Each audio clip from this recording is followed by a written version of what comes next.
Assalamualaikum warahmatullahi wabarakatuh. Yang terhormat Bapak Haryadi serta rekan-rekan sekalian yang saya cintai dan saya banggakan. Di sini saya Lucia Putri bersama rekan-rekan saya Anissa Putri dan Syifa Aulia akan mempresentasikan terkait penelitian tugas akhir kami yang berjudul Pengaruh Motivasi Hedonis dan Influencer Marketing terhadap keputusan pembelian dengan FOMO atau Fear of Missing Out sebagai variabel mediasi, studi pada pengguna produk moisturizer Skintific di Kota Bandung. Dalam melakukan penelitian, peneliti dilatar belakangi oleh berbagai macam masalah, yaitu persaingan antar industri kecantikan dan kosmetik yang saat ini semakin kompetitif. Hal ini diperkuat dari beragam jenis kosmetik dalam negeri maupun luar negeri yang beredar luas di Indonesia. Nah, berdasarkan data yang dirilis oleh Kementerian Koordinator Bidang Perekonomian Republik Indonesia, pertumbuhan fenomenal industri kosmetik di Indonesia ditandai dengan pertumbuhan jumlah industri kosmetik yang mencapai 21,9%, yaitu dari 913 perusahaan di tahun 2022 menjadi 1.010 perusahaan pada pertengahan 2023. Dan Skintific berhasil menjadi salah satu brand skincare yang sedang menjadi perhatian dan perbincangan konsumen dari banyaknya persaingan produk skincare yang saat ini semakin ketat. Berdasarkan data top brand penjualan produk pelembab wajah terlaris periode November 2023 hingga Januari 2024, pada periode November 2023, Skintific berhasil meraih peringkat 1 dan menjadi pesaing yang signifikan dalam industri ini. Namun, pada bulan-bulan berikutnya, Skintific mengalami penurunan hingga menempati posisi ketiga. Fenomena ini dapat mengindikasikan adanya penurunan keputusan pembelian pada produk moisturizer Skintific sebagai masalah dalam penelitian ini. Keputusan pembelian dari pembeli sangat dipengaruhi oleh berbagai macam faktor, yaitu kebudayaan, sosial, pribadi, dan psikologi dari pembeli. Berdasarkan uraian latar belakang penelitian, maka dirumuskan masalah penelitiannya yaitu 1.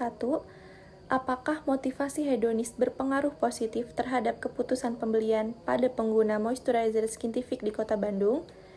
Yang kedua, apakah influencer marketing berpengaruh positif terhadap keputusan pembelian pada pengguna moisturizer Skintific di Kota Bandung? Yang ketiga, apakah influencer marketing berpengaruh positif terhadap FOMO pada pengguna moisturizer Skintific di Kota Bandung? Dan yang keempat, apakah FOMO berpengaruh positif terhadap keputusan pembelian pada pengguna moisturizer Skintific di Kota Bandung? Yang kelima, apakah FOMO berperan memediasi pengaruh influencer marketing terhadap keputusan pembelian pada pengguna moisturizer Skintific di Kota Bandung? Adapun tujuan dari penelitian ini, yang pertama, untuk menganalisis pengaruh motivasi hedonis terhadap keputusan pembelian pada pengguna moisturizer Skintific di Kota Bandung. Yang kedua, untuk menganalisis pengaruh influencer marketing terhadap keputusan pembelian pada pengguna moisturizer Skintific di Kota Bandung. Yang ketiga, untuk menganalisis pengaruh influencer marketing terhadap FOMO pada pengguna moisturizer Skintific di Kota Bandung. Yang keempat, untuk menganalisis pengaruh FOMO terhadap keputusan pembelian pada pengguna moisturizer Skintific di Kota Bandung. Dan yang kelima, untuk menganalisis peran FOMO dalam memediasi pengaruh influencer marketing terhadap keputusan pembelian pada pengguna moisturizer Skintific di Kota Bandung. Yang selanjutnya ada kegunaan penelitian. Yang pertama, kegunaan akademis. Hasil penelitian ini diharapkan dapat membantu dalam pengembangan teori baru atau memperluas teori yang sudah ada. Kegunaan yang kedua adalah kegunaan praktis. Adanya penelitian ini diharapkan mampu memberikan manfaat praktis baik bagi pihak manajemen Skintific maupun bagi perusahaan industri kecantikan yang sejenis. Dengan mengetahui sejauh mana motivasi hedonis dan influencer marketing dapat mempengaruhi keputusan pembelian, perusahaan dapat mengembangkan strategi pemasaran yang lebih efektif dan tepat sasaran. Yang selanjutnya, penelitian terdahulu. Pertama, penelitian yang dilakukan oleh Mahmudat pada tahun 2023, motivasi hedonis menunjukkan pengaruh positif dan signifikan terhadap keputusan pembelian. Penelitian tersebut didukung oleh penelitian Koshu dan Abdillah tahun 2014, Rusni dan Solihin tahun 2022, yang mengemukakan bahwa adanya hubungan positif antara motivasi hedonis terhadap keputusan pembelian. Yang kedua, penelitian yang dilakukan oleh Mahmud DKK tahun 2023, influencer marketing memiliki pengaruh positif dan signifikan terhadap keputusan pembelian. Penelitian tersebut didukung oleh penelitian Yasinta dan Nainggolan tahun 2023, Agustin dan Amron tahun 2022, yang mengemukakan bahwa adanya hubungan positif antara influencer marketing terhadap keputusan pembelian. Yang ketiga, penelitian yang dilakukan oleh Wahida DKK tahun 2024, Fear of Missing Out atau FOMO memiliki pengaruh positif terhadap keputusan pembelian. Pernyataan tersebut didukung oleh penelitian Suhartini dan Maharani 2023, Halidi DKK 2022, yang mengemukakan bahwa adanya hubungan positif antara fear of missing out atau FOMO terhadap keputusan pembelian. Yang keempat, penelitian yang dilakukan oleh Mahmuda DKK tahun 2023 menemukan bahwa fear of missing out atau FOMO secara positif dipengaruhi oleh influencer marketing. Pernyataan tersebut didukung oleh penelitian Przybylski DKK tahun 2010.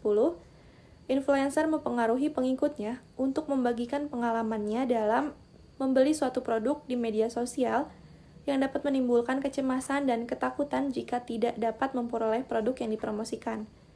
Yang kelima, penelitian yang dilakukan oleh Mahmud DKK tahun 2023 mengemukakan bahwa fear of missing out atau FOMO diidentifikasi dapat memediasi pengaruh influencer marketing terhadap keputusan pembelian. Pernyataan tersebut didukung oleh penelitian Kazancoğlu dan Sati tahun 2020, Przybylski DKK tahun 2013, yang mengemukakan bahwa fear of missing out atau FOMO dapat memediasi pengaruh influencer marketing terhadap keputusan pembelian.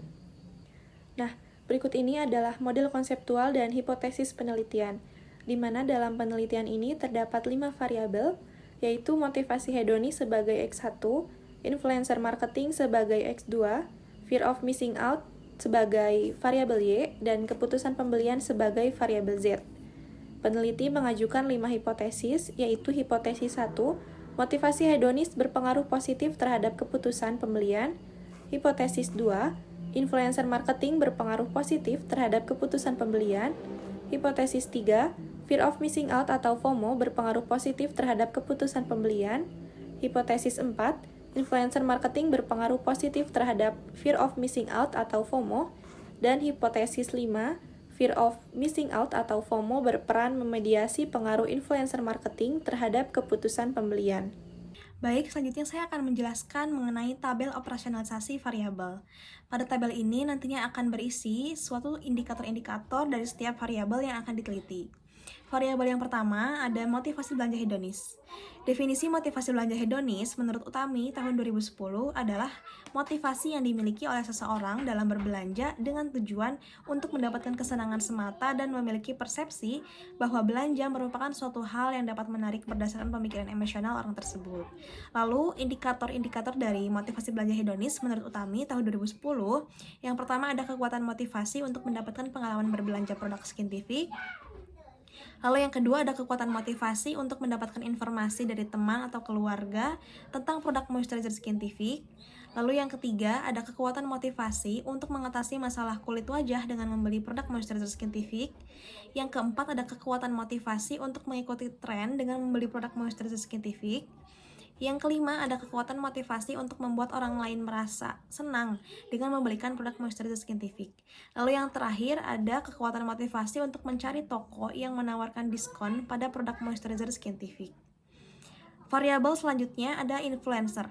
Influencer merupakan makna merek dari exposure produk yang diungkapkan dalam sebuah postingan yang mengandung istilah emosional, kognitif, dan behavioral, sehingga menghasilkan kredibilitas, kepercayaan, dan daya tarik. Definisi ini menurut Fadila dan Irwansyah di tahun 2021. Lalu, untuk indikator dari influencer, menurut SIMP tahun 2013, yang pertama ada kepercayaan terhadap apa yang dikatakan influencer mengenai produk moisturizer Skintific. Lalu yang kedua ada kepercayaan terhadap pengetahuan yang dimiliki influencer dalam bidang perawatan kulit dengan produk moisturizer Skintific. Lalu yang terakhir ada ketertarikan konsumen pada daya tarik yang dimiliki influencer ketika mereview produk moisturizer Skintific. Variabel yang ketiga yaitu variabel intervening. Di sini variabel fear of missing out merupakan fenomena dalam dunia psikologi di mana orang-orang memiliki rasa cemas berlebihan dengan gejala seperti terobsesi pada hal-hal tertentu yang dilakukan oleh orang lain atau pada sesuatu yang sedang viral. Definisi ini diambil dari penelitian oleh Przybyliski et al. Di tahun 2013. Lalu indikator dari variabel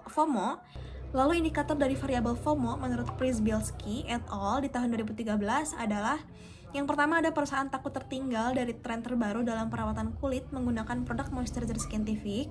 Lalu yang kedua ada perasaan khawatir akan kehilangan kesempatan untuk merasakan manfaat yang diperoleh oleh orang lain dari produk moisturizer scientific. Lalu yang ketiga ada perasaan cemas akan tertinggal dari pengalaman positif yang dialami oleh orang lain ketika menggunakan produk moisturizer scientific. Selanjutnya variabel terakhir atau variabel dependent, di mana variabel ini adalah keputusan pembelian, yang mana definisi dari keputusan pembelian adalah tahap pada mekanisme penetapan keputusan pembeli di mana pelanggan bersungguh-sungguh melaksanakan pembelian. Definisi tersebut diambil dari penelitian oleh Kotler dan Keller di tahun 2005. Selanjutnya, indikator dari keputusan pembelian menurut Indra Sari tahun 2019. Yang pertama ada keputusan untuk membeli produk moisturizer scientific dibandingkan dengan produk lain. Lalu indikator yang kedua adalah keputusan untuk membeli merek produk moisturizer scientific dibanding merek yang lain. Yang ketiga ada keputusan tentang toko mana yang akan dikunjungi untuk membeli produk moisturizer scientific. Yang keempat ada keputusan untuk kapan waktu yang digunakan untuk membeli produk moisturizer scientific. Dan yang terakhir adalah keputusan tentang berapa banyak produk moisturizer scientific yang akan dibeli pada masa yang akan datang. Selanjutnya masuk ke metode penelitian. Yang pertama ada populasi dan sampel. Populasi dan sampel yang diambil dari penelitian ini adalah pengguna scientific tentunya yang berusia minimal 17 tahun ke atas, berlokasi di kota Bandung, dan juga jumlah sampel dalam penelitian ini sebanyak 120 orang. Lalu jenis dan sumber data. Jenis data dalam penelitian ini kuantitatif dan sumber datanya adalah primer. Data primer ini merupakan data yang diperoleh langsung dari subjek penelitian. Lalu untuk teknik pengumpulan data, yang pertama ada penyebaran kuesioner, lalu uji validitas dengan kriteria R hitung lebih besar dari R tabel, maka butir penyertaan valid. Dan yang terakhir ada uji reliabilitas dengan kriteria nilai Cronenberg alpha lebih besar dari 0,6, maka reliable. Lalu untuk teknik pengolahan data yang digunakan terdiri dari 4 tahap. Yang pertama ada pengkodean data. Pengkodean data ini didefinisikan sebagai kegiatan pemberian nomor atas informasi yang diberikan oleh responden.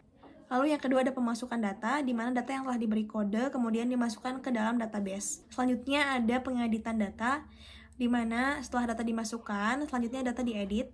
Data diedit ini dengan memeriksa, menemukan, dan menindaklanjuti data yang hilang, tidak logis ataupun tidak konsisten. Selanjutnya tahap terakhir adalah transformasi data. Transformasi data disebut juga dengan variasi pengkodean data yang merupakan suatu proses untuk mengubah data dari nilai kuantitatif menjadi nilai lain. Baik, selanjutnya kita masuk ke teknik analisis data. Yang pertama ada analisis regresi linear sederhana. Analisis regresi linear sederhana ini memiliki hubungan fungsional di mana terdapat satu variabel independen dan juga satu variabel dependen. Pada regresi sederhana terdapat dua persamaan. Yang pertama ada persamaan Y sama dengan A plus BX, di mana persamaan ini untuk menguji pengaruh motivasi hedonis terhadap keputusan pembelian. Lalu pada persamaan kedua, Y sama dengan A plus BX bertujuan untuk menganalisis pengaruh influencer marketing terhadap fear of missing out atau FOMO. Lalu yang kedua ada analisis regresi linear berganda, di mana merupakan analisis peramalan nilai pengaruh dua variabel bebas atau lebih terhadap variabel terikat. Lalu di sini persamaan regresi bergandanya adalah Z sama dengan A plus B1X ditambah B2Y, di mana variabel Z adalah keputusan pembelian, lalu di sini X adalah variabel influencer marketing dan variabel Y adalah variabel fear of missing out atau FOMO. Selanjutnya yang ketiga ada uji asumsi klasik, di mana uji asumsi klasik ini terdapat 3 pengujian. Yang pertama ada uji normalitas, yang bertujuan untuk menguji apakah dalam model regresi variabel independen dan variabel dependen ini mempunyai distribusi normal atau tidak. Syarat pengujian dalam uji normalitas ini adalah jika Kolmogorov-Smirnov lebih kecil dari 0,05, maka data berdistribusi normal. Lalu yang kedua ada uji multikolinearitas, di mana uji multikolinearitas ini bertujuan untuk mengetahui apakah variabel bebas itu tidak saling berkolerasi. Nah, syarat dari uji multikol ini yaitu jika tolerance value-nya lebih besar dari 0,10 dan VIF tidak lebih dari 10, maka bebas dari multikolinearitas. Lalu yang terakhir ada uji heteroskedastisitas, di mana uji heteroskedastisitas ini bertujuan untuk menguji apakah dalam model regresi terjadi ketidaksamaan varians dari residual satu pengamatan ke pengamatan yang lain. Syarat pengambilan dalam uji heteroskedastisitas ini adalah jika taraf signifikansi lebih besar dari 0,05, maka tidak terjadi heteroskedastisitas. Selanjutnya, untuk uji hipotesis. Uji hipotesis ini digunakan untuk menentukan secara akurat apakah hipotesis 0 dapat ditolak dan digantikan oleh hipotesis alternatif ataupun sebaliknya.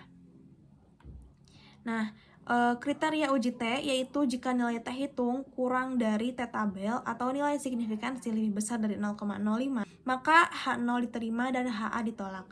Lalu untuk kriteria uji Sobel di sini jika T hitung lebih besar dari T tabel, maka variabel intervening mampu memediasi pengaruh variabel independen terhadap variabel dependen.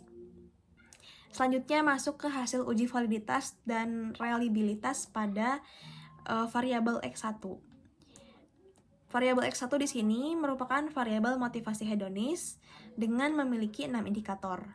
Pada pernyataan pertama atau indikator yang pertama, R hitung sebesar 0,733 dan pada indikator kedua, R hitung sebesar 0,741, lalu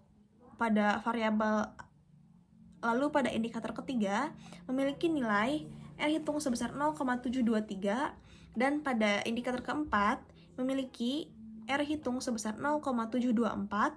Untuk indikator kelima memiliki R hitung sebesar 0,728 dan variabel pada indikator terakhir memiliki R hitung sebesar 0,776. Selanjutnya untuk kriteria penerimaan hasil uji di sini pada variabel X1 memiliki nilai signifikansi sebesar 0,000 atau kurang dari 0,05 dan hasil uji reliabilitas instrumen atau dilihat dari nilai Kronshbach alpha di sini sebesar 0,830 untuk variabel X1. Selanjutnya untuk variabel X2 memiliki nilai R hitung pada indikator pertama sebesar 0,748 dan indikator kedua memiliki R hitung sebesar 0,740 dan pada indikator ketiga memiliki R hitung sebesar 0,824. Lalu untuk kriteria penerimaan hasil uji pada variabel X2 di sini nilai signifikansi sebesar 0,000 atau kurang dari 0,05 dan hasil uji reliabilitas instrumen dilihat dari nilai Kronshbach alpha sebesar 0,658 untuk variabel X2. Lalu untuk variabel Y, nilai R hitung atau uji validitas di sini pada indikator pertama memiliki nilai sebesar 0,804 dan pada indikator kedua memiliki nilai R hitung sebesar 0,843 dan pada indikator yang terakhir memiliki nilai R hitung sebesar 0,833. Lalu untuk kriteria penerimaan hasil uji di indikator yang kedua, nilai signifikansi sebesar 0,0000 atau kurang dari 0,05 dan juga hasil uji reliabilitas instrumen dilihat dari nilai Kronshbach alpha pada variabel Y di sini sebesar 0,766. Baik, untuk selanjutnya kita masuk ke hasil uji validitas dan reliabilitas untuk variabel Z atau variabel keputusan pembelian. Di sini hasil uji validitas menunjukkan untuk seluruh butir pernyataan yang ada pada kuesioner dinyatakan valid karena signifikansi pada variabel motivasi hedonis, influencer marketing, fear of missing out, dan juga variabel keputusan pembelian sebesar 0,000 yang artinya di bawah 0,05. Dan R hitung dari setiap pernyataan dalam kuesioner ini lebih besar dari R tabel yaitu 0,2638. Artinya instrumen yang digunakan untuk mengumpulkan data pada penelitian ini dapat mengukur apa yang seharusnya diukur. Selanjutnya kita lihat dari reliabilitasnya. Diketahui bahwa nilai dari clone merge alpha dinyatakan reliable karena nilainya lebih besar dari 0,60, sehingga dapat menjamin pengukuran yang konsisten jika dilakukan dalam lintas waktu yang berbeda. Selanjutnya kita masuk ke hasil uji asumsi klasik. Di sini melibatkan 3 uji. Yang pertama ada uji normalitas, uji multikolinearitas, dan uji heteroskedastisitas. Untuk uji normalitas ini yang telah dilakukan pada model regresi sederhana, pengaruh motivasi hedonis terhadap keputusan pembelian sebesar 0,071, yang artinya lebih besar dari 0,05. Maka mengindikasikan bahwa data yang digunakan telah berdistribusi normal. Selanjutnya pada model regresi sederhana, pengaruh influencer marketing terhadap fear of missing out atau FOMO menghasilkan nilai signifikansi sebesar 0,06, lebih besar dari 0,05, yang artinya data tersebut berdistribusi normal. Setelah itu dilakukan uji normalitas pada model regresi berganda, pengaruh influencer marketing dan fear of missing out terhadap keputusan pembelian yang menghasilkan nilai signifikansi sebesar 0,200, lebih besar dari 0,05, yang berarti bahwa data telah berdistribusi normal. Selanjutnya untuk hasil uji multikolinearitas yang dimana memiliki kriteria jika nilai toleransi di atas 0,1 dan FIR di bawah 10, maka dapat dikatakan bahwa model ini terbebas dari multikolinearitas. Berdasarkan hasil uji pada tabel ini, kita bisa melihat bahwa pada model regresi tersebut menunjukkan bahwa data atau model terbebas dari multikolinearitas, yang artinya antar variabel independen pada model regresi tidak saling berkorelasi. Selanjutnya untuk hasil uji heteroskedastisitas yang dimana menggunakan metode uji Glaser memiliki kriteria jika nilai signifikansi lebih besar dari 0,05 maka tidak terjadi heteroskedastisitas. Pada tabel sini kita dapat mengetahui hasilnya bahwa pada model regresi berganda terbebas dari heteroskedastisitas atau tidak terdapat satupun variabel independen yang berpengaruh terhadap nilai absolut residual. Selanjutnya kita masuk ke hasil analisis regresi dan uji Sobel.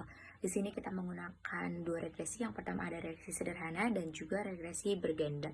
Untuk regresi yang pertama ini pengaruh motivasi hedonis terhadap keputusan pembelian. Di sini kita mengetahui bahwa motivasi hedonis berpengaruh positif dan signifikan terhadap keputusan pembelian yang dapat kita lihat dari nilai koefisien beta sebesar 0,636 dengan T hitung sebesar 11,005 lebih besar dari T tabel yaitu sebesar 1,6579. Dengan demikian, perusahaan saintifik dapat memprioritaskan untuk meningkatkan kualitas dari seluruh indikator yang membentuk motivasi hedonis terhadap produk moisturizer-nya karena diharapkan dapat menimbulkan dampak positif terhadap keputusan pembelian. Selanjutnya untuk regresi sederhana yang kedua ini, pengaruh influencer marketing terhadap fear of missing out atau FOMO. Sini kita dapat mengetahui bahwa influencer marketing berpengaruh positif dan signifikan terhadap fear of missing out atau FOMO yang dapat kita lihat dari nilai koefisien beta sebesar 0,498 dengan T hitung sebesar 4,431 yang artinya lebih besar dari T tabel yaitu 1,6579. Dengan demikian perusahaan saintifik dapat memprioritaskan untuk meningkatkan kualitas dari seluruh indikator yang membentuk influencer marketing terhadap produk moisturizer-nya karena diharapkan dapat menimbulkan dampak positif terhadap fear of missing out. Selanjutnya untuk regresi berganda di sini yang menganalisis pengaruh influencer marketing dan fear of missing out terhadap keputusan pembelian. Di sini kita dapat melihat bahwa kedua variabel ini berpengaruh positif dan signifikan terhadap keputusan pembelian dari nilai koefisien beta sebesar 0,942 dan 0,311 serta dengan nilai T hitung sebesar 7,759 dan 3,379 lebih besar dari T tabel yaitu sebesar 1,6580. Dengan demikian perusahaan saintifik dapat memprioritaskan untuk meningkatkan kualitas dari semua indikator yang membentuk motivasi hedonis dan influencer marketing karena diharapkan juga dapat menimbulkan dampak positif terhadap keputusan pembelian. Dan kita masuk ke uji Sobel yang dimana di sini kita ingin mengetahui peran fear of missing out dalam memediasi pengaruh influencer marketing terhadap keputusan pembelian.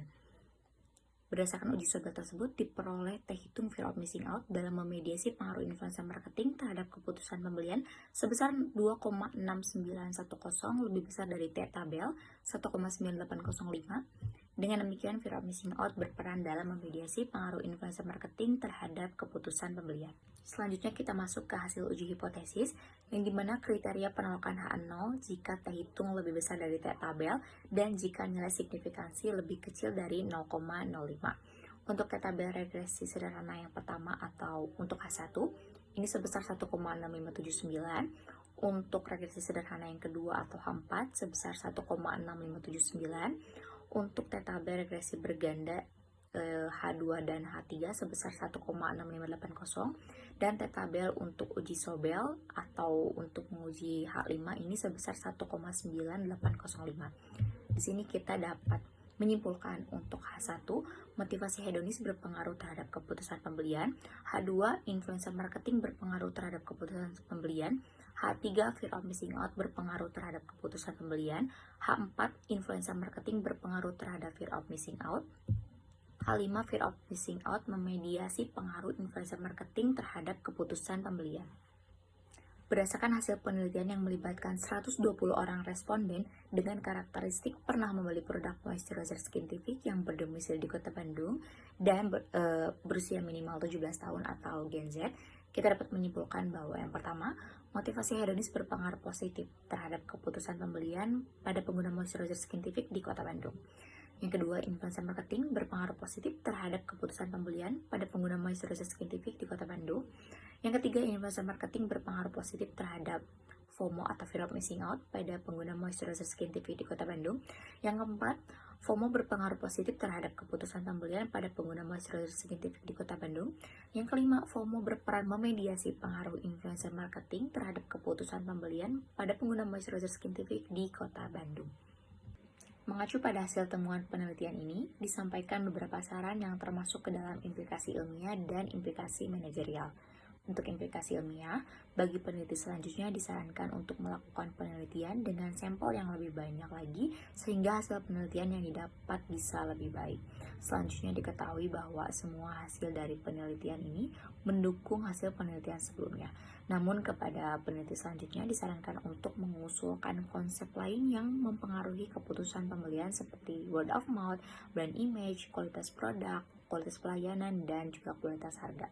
Untuk implikasi manajerial di sini, bagi pihak Skintific perlu mempertimbangkan untuk meningkatkan semua indikator motivasi hedonis, influencer marketing, dan fear of missing out yang secara tidak langsung akan mendorong peningkatan keputusan pembelian pada produk moisturizer Skintific. Baik, sekian presentasi dari kami. Terima kasih atas perhatiannya. Mohon maaf apabila ada kesalahan. Wassalamualaikum warahmatullahi wabarakatuh.